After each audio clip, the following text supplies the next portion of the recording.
Maintenant, nous avons rencontré Walt, qui est le dessinateur du Scrum Moustache. Bonjour Walt. Bonjour. En fait, Scrum Moustache, 35 ans, c'est presque ton âge. Tout à fait, quand mon père a commencé la série en 71, moi j'étais tout jeune, j'avais 6 ans, donc j'étais un des premiers lecteurs, je découvrais les premières pages au fur et à mesure, c'était très passionnant. Oui. Et en fait, maintenant, comment vous bossez ensemble comment ça se passe en fait? Vous bossez chacun, un fait le scénario ou bien comment vous faites Non, en fait, mon père et moi sommes tous les deux scénaristes et dessinateurs, et ceci depuis maintenant une vingtaine d'années, mais la collaboration est variable d'un album à l'autre. Donc, soit mon père ou moi écrivons un synopsis de départ, on développe ce synopsis en scénario et on se partage les travaux de dessin. Mais les proportions de partage de travail sont variables d'un album à l'autre. Il y a des albums que mon père a réalisés seul, les premiers plus d'autres. Certains où je suis essentiellement dessinateur. Le dernier, là, j'ai fait tout le scénario et les dialogues. Et il y a même certains albums que j'ai réalisés seul. Donc c'est vraiment variable. Alors en plus des dessinateurs, maintenant tu es en fait directeur d'une collection Paris-Bruxelles.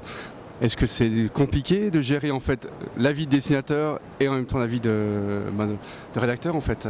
Oui, tout à fait. Donc depuis 2 ans que le Scrum Moustache est aux éditions Glénat, Jacques Glénat donc m'a demandé via Dominique Burdeau de développer la collection Paris-Bruxelles, puisqu'il n'y avait pas de bande dessinée franco-belge avec des gros guillemets traditionnels au sein du catalogue Glénat.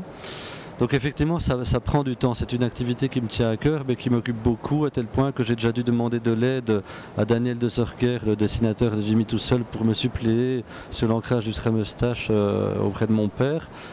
Et si, comme je l'escompte, cette collection se développe bien, ce qui semble être le cas pour le moment, puisque j'ai plusieurs projets intéressants à la signature, je vais effectivement devoir trouver de l'aide dans les années à venir, en tout cas pour le dessin. Je continuerai d'être scénariste du Scrum Moustache et des Galaxiens, mais il faudra que je trouve de l'aide, oui.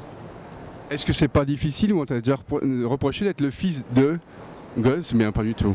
Mais ça, c'est comme toute profession spécialement artistique où on est le fils d'eux. C'est à la fois un avantage et un handicap, évidemment, puisque ça permet de mettre le pied à l'étrier très jeune. Et en même temps, il faut se faire un prénom, et Dieu sait si c'est pas facile, évidemment. Surtout que je ne me suis pas démarqué de la série Scrum Moustache. Souvent, on me demande pourquoi j'ai pas fait une autre BD récemment, la maturité venant, mais j'aime tellement ces personnages. Et finalement, ils me sont familiers tout autant qu'à mon père, donc j'ai pas vraiment de velléité de faire autre chose. Je suis à l'aise dans cet univers, je l'aime, et j'ai encore plein d'idées de scénario pour le développer. Donc voilà, j'ai pas de problème d'ego avec ça, non. Maintenant, en fait, il y a la nouvelle génération ils reprennent des bandes dessinées et les font en film, en dessin animé. Est-ce qu'il y a un projet avec le Scrum Moustache? Oui, bien sûr, il y a des projets de dessin animé en cours avec le Scrum Moustache, de même que des éditions étrangères, mais tout ça maintenant, les projets de développement audiovisuel sont tellement lourds budgétairement qu'ils sont longs à mettre en place, longs à faire aboutir, mais c'est en bonne voie, oui. Est-ce que tu jettes un œil critique par rapport à la BD qui sort maintenant? Est-ce que tu as une BD que tu aimes bien?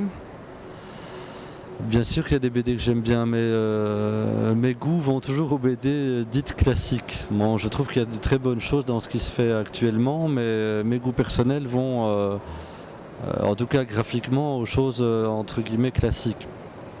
Mais là, j'ai pas de... Il y a 3000 BD, même je crois 3500 BD qui sortent par an, donc là je suis un peu pris au dépourvu. Je peux pas vous en citer une et j'aimerais pas vexer les copains.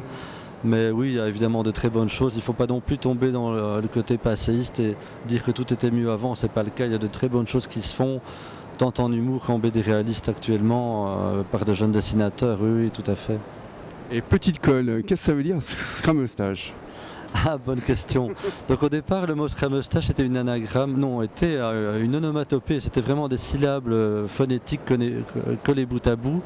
Et dans l'album 18, mon père en a extrapolé une anagramme, puisqu'en fait, c'est un savant qui a créé le Scrum Moustache en mélangeant les gènes de plusieurs animaux. Et Scrum Moustache veut dire sujet créé artificiellement par manipulation extra-utérine sans toucher au chromosome héréditaire endogène. Bah bravo. C'est un OGM, mais bien sympathique celui-là. Voilà. Alors merci beaucoup, à tout bientôt. Merci Pascal, à bientôt. Merci.